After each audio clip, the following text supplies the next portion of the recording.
Welcome, everyone. Thank you for joining me today, the day before July 4th. We appreciate you taking time to be here. Um, we are going to talk about the ethical use of AI in K-12 education, and we're looking forward to sharing this information with everyone today. We're just going to let everyone kind of get checked in. I think everyone's in the room now, so thank you again for joining us. And we're going to talk about the ethical use of AI in K-12 education today. So I'm Laura Pollock. I hail from Long Island, New York, and I basically work for Nassau RIC, which is a part of Nassau BOCES.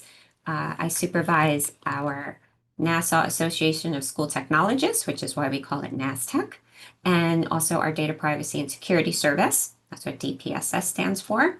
There's a local service that we support, our 56 component districts for those services. And then we also participate in a larger New York State initiative with RIC 1 Data Privacy and Security Service. And I also serve on their Cyber Intelligence Task Force and their Risk Operations Center to support districts across New York State. So thank you for joining. And this presentation is kind of a combination of the two services we do support because it's very much an ed tech part of our lives. And then it's also, there's a data privacy component that we also try to be aware of whenever we're using new innovative technologies. So this kind of lets me wear both my hats at the same time.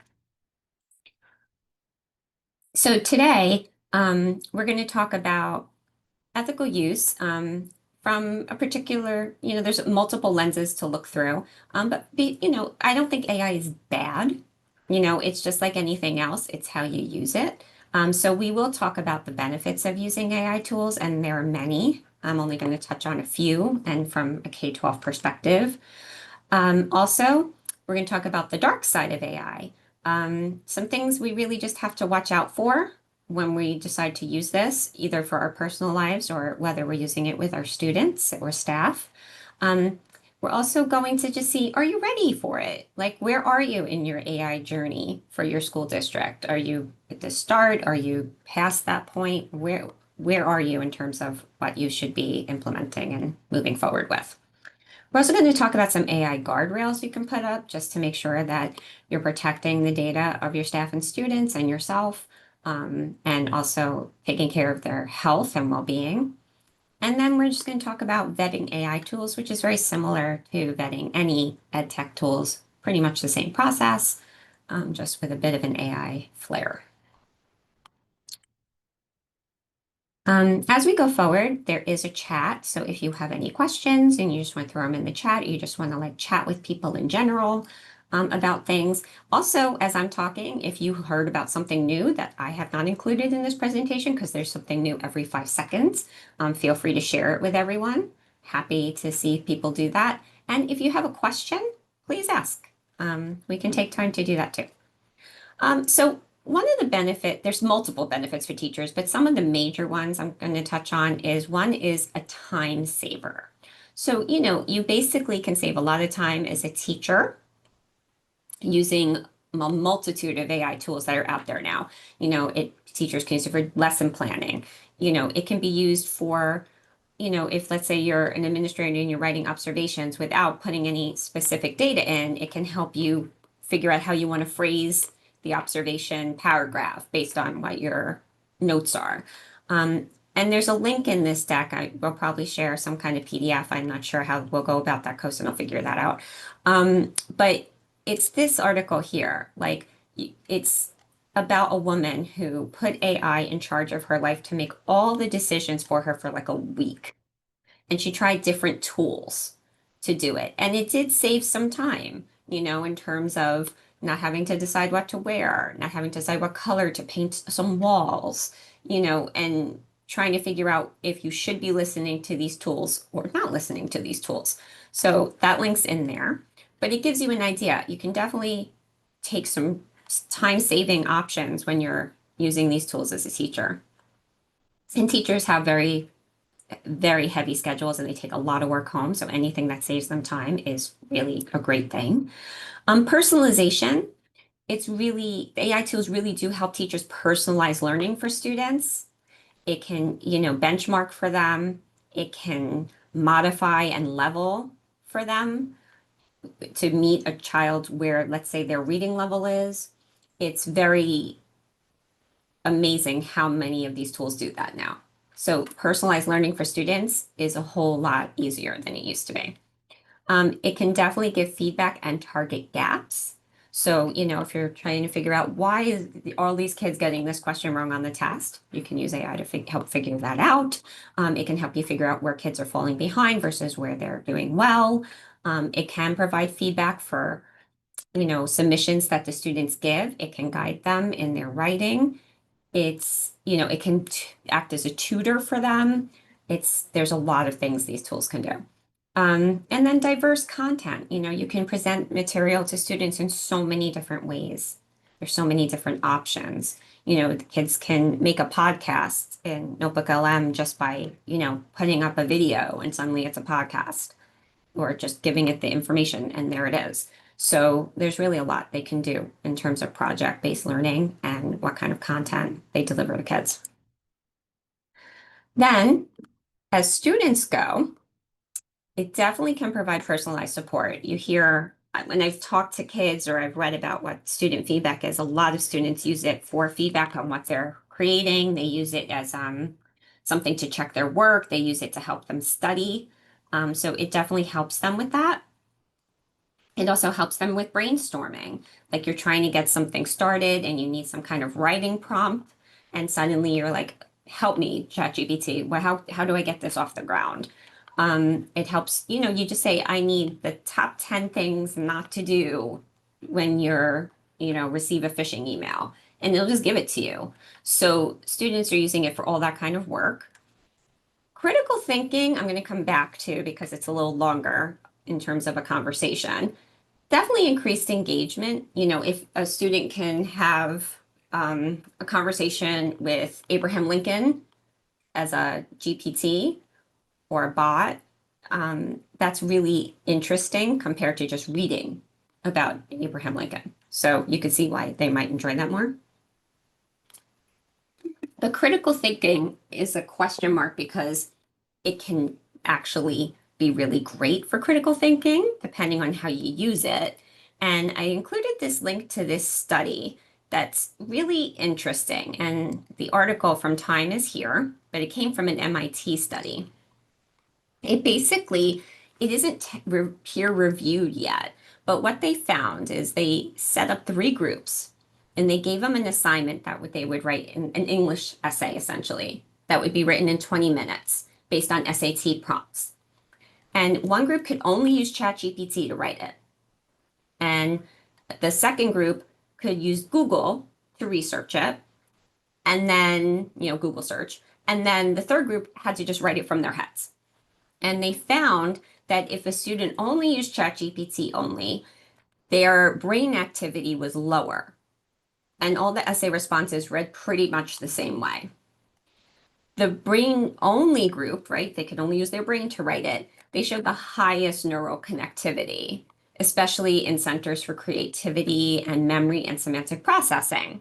And then the Google search only group had high satisfaction and a fairly high level of brain function. What was really interesting is they took two groups after that, the ones who had only ChatGPT write the essay, and the group that wrote completely from their brain. And they let the brain group use ChatGPT to finish, to kind of wordsmith it and write it again using that tool. And the ChatGPT kids group didn't have anything to support them. They just had to remember what ChatGPT gave them and write the essay again. And they really couldn't remember what ChatGPT told them. So it's not getting integrated into their memory networks when they're just getting an output from that. But when they use ChatGPT to enhance their writing, there was an increase in brain activity.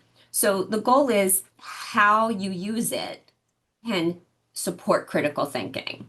And it can also really just eliminate it. So we have to be really careful the way we construct our lessons in terms of when to use these tools. So the kids are still using their brains and the neural activity is still happening. Any questions about this or any comments at all so far?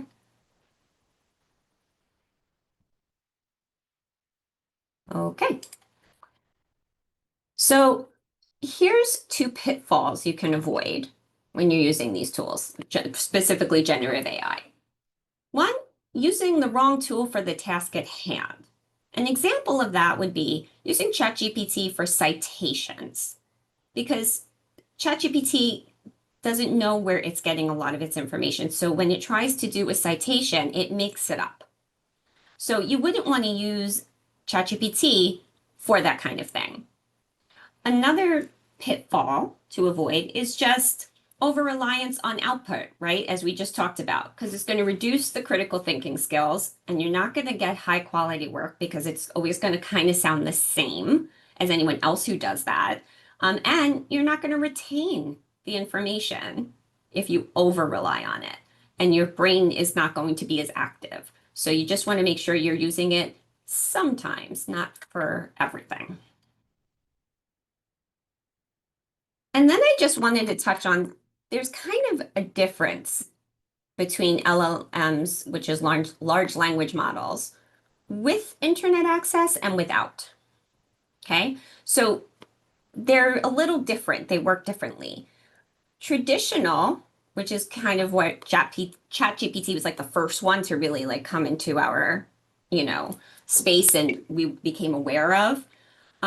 They don't access the internet when you are using them for information. There was basically a cutoff date and it was built on data that was gathered up until about 2021. And it isn't designed to provide you with real-time, up-to-date information. It's designed instead to identify patterns and relationships between in language. So it's a predictor. It's trying to predict what the next best word or next best answer is. So a good use case for using an LLM without internet access is to create something original. So you're not just pulling from sources from the internet when it's giving you information. It could be used to understand language patterns because that's basically what it's built on.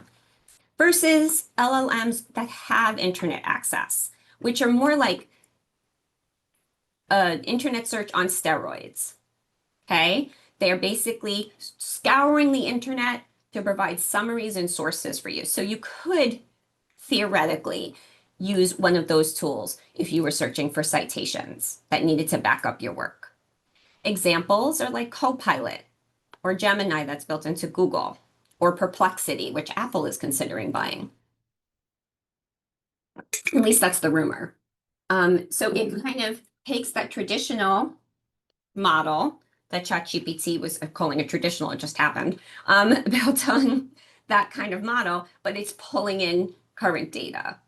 Okay, so let's say you wanted to use it as I used this the other day, I tested this out.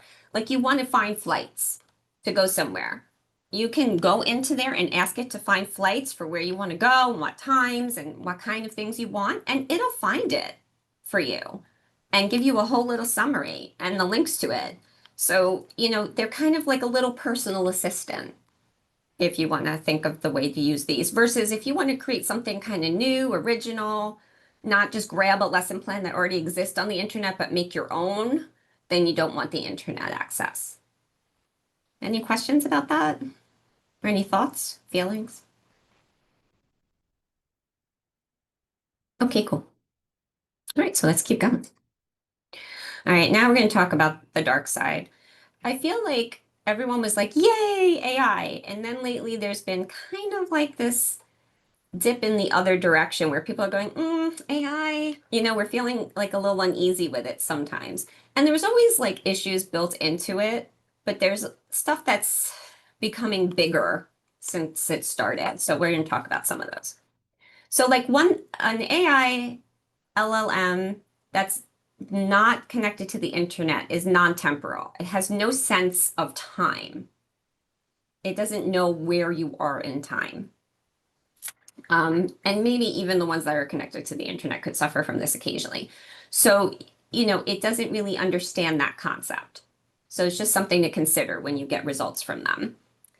I think most people have heard of this term for AI LLM models, hallucinations. It's basically when they make stuff up. One point of view that I thought was interesting is sometimes they kind of come up with something fun. So not all hallucinations are bad. Like if you're having it pretend to be Thomas Jefferson and you ask it what he would do during an alien invasion, that's a fun hallucination. Versus when you ask it for like some real information and it's like just totally makes something up. It does that even with math sometimes. Sometimes it has a hard time with math problems, which you think it would be really good at, but it actually struggles with them sometimes. Um, Another thing to be concerned with is sycophancy. It's almost like the algorithms we feed. It's going to try to give you answers it knows you like. So anytime you like the answer it gives you or you respond positively, it's going to keep giving you answers that kind of match your point of view. So it's going to not really be discerning in that way.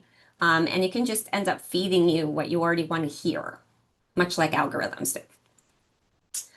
It can give harmful responses. Like when Gemini was very new, it told someone that they were like a waste of space and they should kill themselves. So it doesn't do that now, but sometimes it doesn't realize it shouldn't be saying things or encouraging people to do certain things because it doesn't know what it means when it says it. It's really just following this pattern and linking words in the pattern that it's built.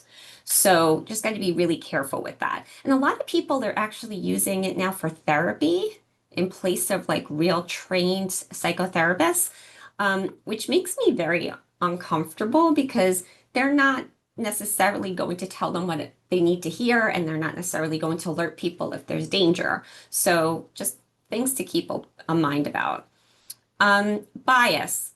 The majority of ChatGPT's training data came from Reddit.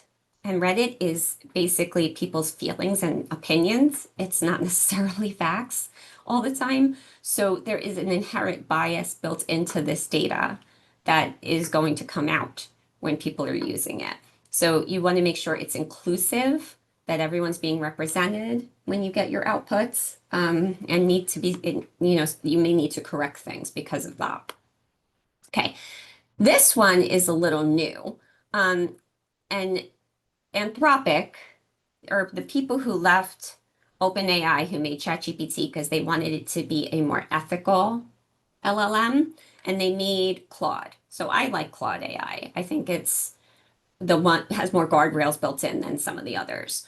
And they actually did a study where they tested a bunch of LLMs, including their own, Claude, as well as OpenAI's ChatGPT, Google's Gemini, Meta's AI, XAI, like Twitter, Grok, I think it's called, and other developers, to see if they could get it to misbehave, is how they called it.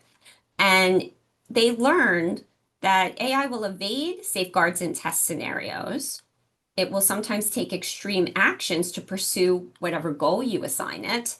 And it cautions about deploying agents with minimal oversight or giving agents access to sensitive information. So like there's this whole push now for agentic AI where it's like, oh, you're going to make this AI agent and it's going to replace the human and do these tasks for us so we don't have to do them.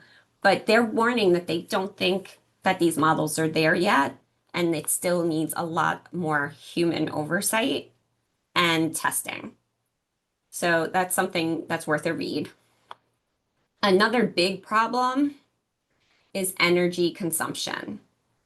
It takes so much power to run these AI data centers. Like whatever power is needed to do just a simple internet search, this is that times 100. And every word you put in a prompt is taking energy. And then they need like basically a nuclear plant to power an AI data center. And not only do they need like that kind of power plant, but they need a ton of cold water to keep these plants from overheating. So it's kind of a little environmental disaster built into itself every time they open a data center. So it's really something we have to be concerned about because we have water issues. There are areas that are suffering from drought. So we really do have to be mindful of where this is taking us in terms of environmental impacts. And then there's equity. And I think the best way to explain that one is just to look at this map. So this is where AI data centers are located. And you can see that they're very highly concentrated in very specific countries and areas. And there's a whole big part of the world that doesn't have any of these. Okay. Only 32 nations, mostly in the Northern Hemisphere. This is a huge global divide, and it will probably only grow. So as we race to build more tools and create more data centers, it's something worth considering. Like this is just going to increase the haves and have-nots in chasm that we already have globally. And it's, kind of another dark side of this wonderful AI revolution we're already in. Anything else anyone wanted to add that I may have left out? I know. So this is so much fun, huh? I'm always here to tell you what the scary thing is. I'm sorry, I don't know why I went there. Oh, that's hitting a link. That's why. Stop doing that. All right, I'm going to try to go a different way. Okay, that's better. So now we're going to talk about voice deepfakes. I'm sure people have maybe heard about some of this happening. There are people who will make phone calls. They call it vishing instead of phishing because it's a voice scam. Um, and they can use it to get samples of people's voices. Sometimes they'll call someone and just ask them random questions just so they can get a sample. They could even use someone's voicemail or a video with their voice that they get gathered from, the internet, to make deep fakes. And AI is there's so many cool AI tools. There's even AI tools now, like, how we used to have like dubbing when you're watching a movie where like the lips wouldn't line up. Now they can translate into different languages and the lips will move with the languages. So there's a whole bunch of ways that this stuff can get done. And it can be used in a variety of ways, like harassment, right? You could be having people say things they never said and then kind of lord it over them. It could spread misinformation. You think like your favorite influencer is promoting something and they're not. Or it could be used to say someone's running for election and they use that right to make those phone calls to influence the election. When it was Joe Biden's voice, that was like in a fake robocall. And they used a voice deepfake to make that call. And there's phone scams, right? Like that one that, says it's your grandchild, and they're kidnapped and they call the grandparents. Well, now it sounds like that child because they took their voice from their social media posts. So it's kind of crazy. And then this company, it's officially still in preview, they managed to make an AI voice that sounds really like a person. So I'm going to just talk to Maya. Hey there. Good to be chatting with you again. Anything interesting happened since we last spoke? Well, I am in the middle of a webinar right now about the ethical use of AI in K-12 education, and I just wanted to introduce the attendees to you. No way. That's actually really cool. A webinar on AI ethics in schools. That's like right where things are at, you know? So you just kind of drop me in? Like, hey everyone, meet Maya. That's a little jarring. Haha. How are people reacting? Are they as freaked out as my last friend was? I can't tell. They haven't told me yet. Gotcha. Well, that's So the idea, that's called Sesame AI. And the idea is that voice sounds very much like a real human voice because it takes moments to pause. It says, it thinks it over. um, that makes it really hard to determine if that's a person or not. And that's just the beginning of all of this. So just something to keep in mind. Let's go to video deepfakes because there's a lot of that stuff going around, right? You could make a video deepfake really easily now. There's a ton of different tools to use it.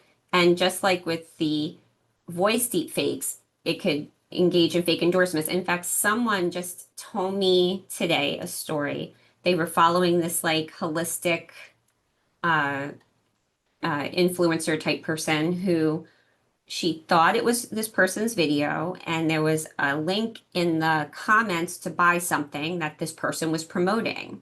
And it turned out it wasn't really the person at all. They made a fake video of them and then put their link to sell their products, pretending to be this holistic influencer. So that is a really obscene fake endorsement because she's like, I've never endorsed using that product and it wasn't me, but it was just like her account. So people thought it was her. It can spread misinformation, right? It can look, we've all seen fake videos online that would try to convince you that, this really happened when it didn't. And now there's a new Take It Down Act where they basically expect if there's a deep fake video made of someone, um, there's they have to remove it within 48 hours wherever it was posted. The company has to remove it, and there's going to be mandatory restitution and criminal penalties for anyone who does it. So now we're going to play a little game called AI or Real. So let's see if this is the one I wanted. This one. Okay. So AI videos have never been so real. Can you tell what's real? So I'm going to ask you in the chat to tell me if you think it's AI or not Validating AI. memories and information. So while we sleep, our brains are actually incredibly active, sorting. Okay. Is that video AI or not AI? All right. Someone said AI. All right. I'll go with that one. You're right. This was made with AI tools and based in the style of a TED Talk. Well done. Okay. Now let's go to the next one. Oh, and they tell you what the prompts are too. So this is like a fun game to play with people. Is this model real? AI or not AI? Let's see. Let's reload.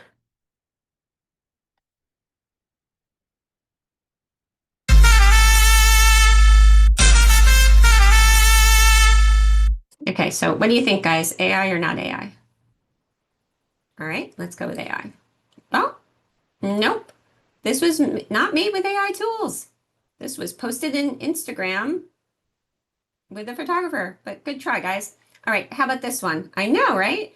Okay, now this one, real news broadcast or not? Good evening, and thank you for joining us. I'm Todd Owens. I'm Melissa Moore. We begin tonight with a significant jolt to the global financial markets. Good evening. Okay, what do you think, guys? AI or not AI?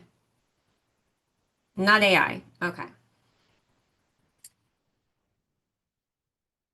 No, it was made with AI. Sorry. And they tell you again which prompt they use, so gives you an idea. All right, how about this one? This social media Okay. personality. On foot. It's absolutely mad. We're actually doing it. Walking across the entire UK. On foot. Nope, it was made with AI. Sorry. You can see this is the prompt, but you see it's a very, very detailed prompt, right? In order to make it, but not so hard. Okay, how about this one? This is a nighttime video. I really don't know. I have no idea how it would work on my body. Is it lethal? I really don't know. I have no idea how it would work on my body. Okay, you're right. It wasn't AI. This is actually a YouTuber from Lithuania. Okay, so I think you get the idea. If you want to see what's real and what's not, 'cause there's a lot here, it tells you down here if you want like a cheat sheet. Okay, but you can see it's kind of really hard to tell. Thanks. Okay, so the next question is, as a school district, are you ready for it? Are you ready for AI? Now, we're already kind of in there. I think a lot of school districts are starting to adopt things, but it is really hard to tell. So that you can use some resources. So this came out in 2023, but it's still very valuable. It's an AI readiness checklist that CoSIM provides. So it basically, there's a link here for it, and you take an initial assessment based on your goals, because really, when you're using AI in your district with your staff, with your students, it should align with your district goals, your educational goals, and your mission statement. So you want to make sure with your initial set, like assessment of tools, that it's doing what you want, the tool's doing what you want it to do. Oh, and there's also a link in the chat, thank you, for the AI maturity model to see like, where are you right now? And then operational readiness. Make sure you have everything in place you need before you're procuring it, right? Whether your standards, how does it fit into your security environment and your framework? And then risk management. Now, I know there's copyright issues, although I feel like those cases are starting to lean toward the AI providers more than the creators, because it's really hard to tell with copyright. And they just said that, one AI provider could use it. It wasn't a violation. So we'll see where that goes. But you also want to take an iterative approach, meaning you want to pilot it. Anytime it's a new tool, you want to give it a test drive before you throw it out to everybody. And also, and if you can get like one of your like tech evangelists, like a teacher who's like really just into tech, to like be in your pilot and then like hype up everyone, that always helps. And also maybe the person who's like the least into using new tech, just see if you can win them over, because that helps too. But you want to make sure like, you have everything in place before you start, making everybody participate in all this stuff. But at the same time, I know there was another executive order saying AI in schools is happening, and there was just a release, I think I read it today actually, about companies that are partnering with the federal government to deliver AI tools to schools. I mean, it seems a little corporate, but it might be good too. We'll see. So now let's talk about AI guardrails. First, it's policy, and there's the big P policy and there's the little p policy. And a lot of people are like, where does it belong, right? Where does this belong in terms of policy? It's hard to develop a static AI policy because it's changing all the time. So what we usually recommend is build it into your acceptable use policy with a big P, right? Like, and have like clear paragraphs about how AI can and cannot be used under acceptable use for your students and staff. And then as a little p, you can make a policy of AI guidelines for your staff and students. And I feel like that's where it kind of sits comfortably right now, because it keeps moving and changing. Like if you have to go to the board to have a policy approved, if you're making like an AI policy, you're going to be like having to make updates all the time because it's constantly changing. So building it into your acceptable use and code of conduct, so you do have some form of legal policy approved by your board in case a student or staff member violates that policy, is good to have. But then some more, clear guidelines in terms of more of a deep dive on use is, the next step in terms of making sure everybody knows how they should be using those tools. Yes, and if you do have any thing you want to share about how your district approached that. I know some people have gone solid AI policy, and I'm not saying that's wrong. It's just not the way I approach it right now. But I know people are also creating like solid big P policies, and that's okay too. You just have to update it if that, time to time, if that's the case. And then, of course, you just want to make sure it fits into your data privacy and security policy. There's things you don't want to be putting in these AI tools. You don't want to be putting sensitive information, proprietary information, student data, unless you have something that's a signed agreement that protects that data. You want to know if the tool you're using feeds the large language models, or if it's contained within the tool itself. Those are things you want to kind of make sure the guardrails are up on. Do you guys have anything you want to share about what you're doing in your districts? Anything at all? I think we're all in different places too. Some people haven't even looked at policy yet versus some are like, oh, I have a full-blown policy. It really varies from district to district across the states. And don't feel like you're behind or ahead. Nobody's either. Like we're all just kind of working it out as we go because it's new for all of us. And we're all trying to make sure we're just doing it the best way we can. Any questions about this? Great. Okay. So then when you're using any ed tech tools, there should be some level of vetting process in place. You know, we can't just say use anything you want. And we happen to be in this state. New York State has very strict student data privacy laws in place that we have to ensure that we're vetting the tools and that whoever we're working with, whatever provider of the service or the product it is signing off on an attestation that they're going to put all these protections in place for the student data. So we're very familiar with vetting in New York, for sure. If you're in a different state, you might not have had as much introduction to that as we have, but you can know first, before anybody uses anything, what is the instructional benefit of using this AI tool? What are we hoping to accomplish? How is it going to enhance the curriculum? How is it going to engage the students and make their learning better?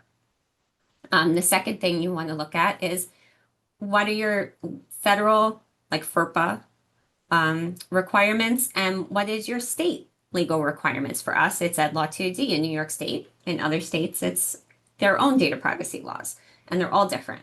So you just want to know what your laws want from you when you adopt a new service or tool. Interoperability. Just because you want it doesn't mean you can use it.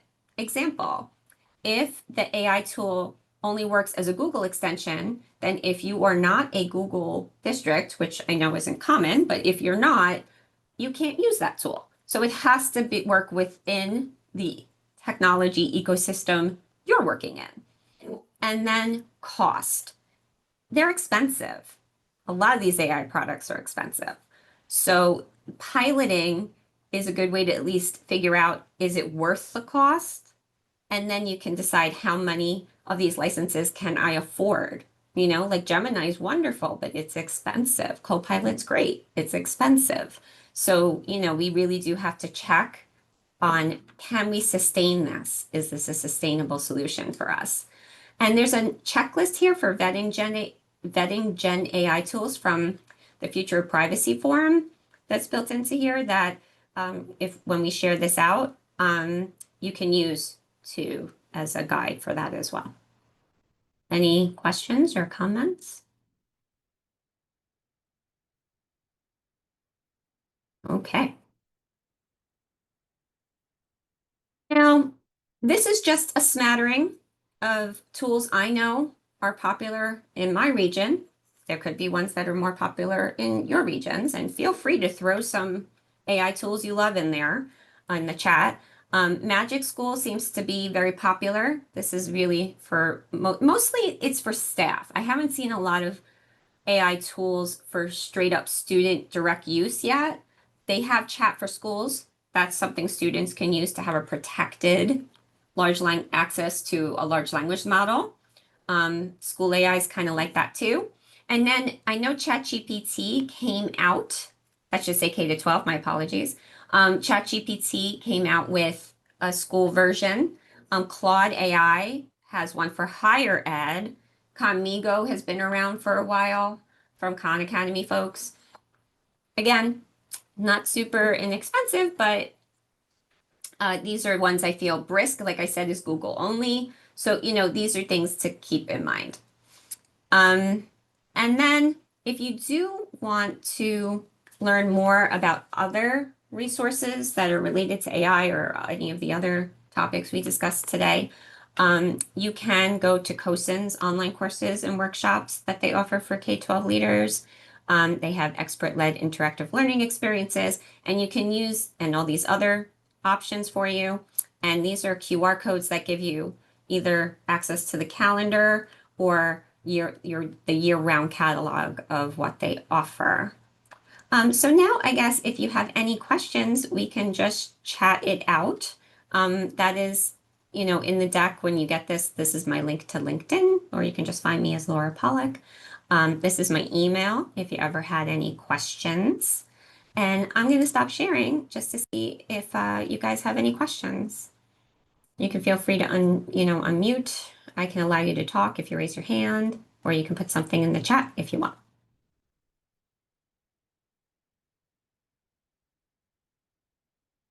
Oh, thank you.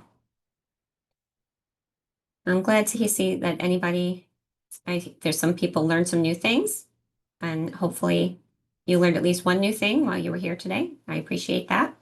I know it's the Thursday before July 4th, so I get that people probably are about ready to, or close to ready to ending their days. So I will say thank you for joining me today. I really appreciate it, and I wish you all a very happy and safe July 4th weekend.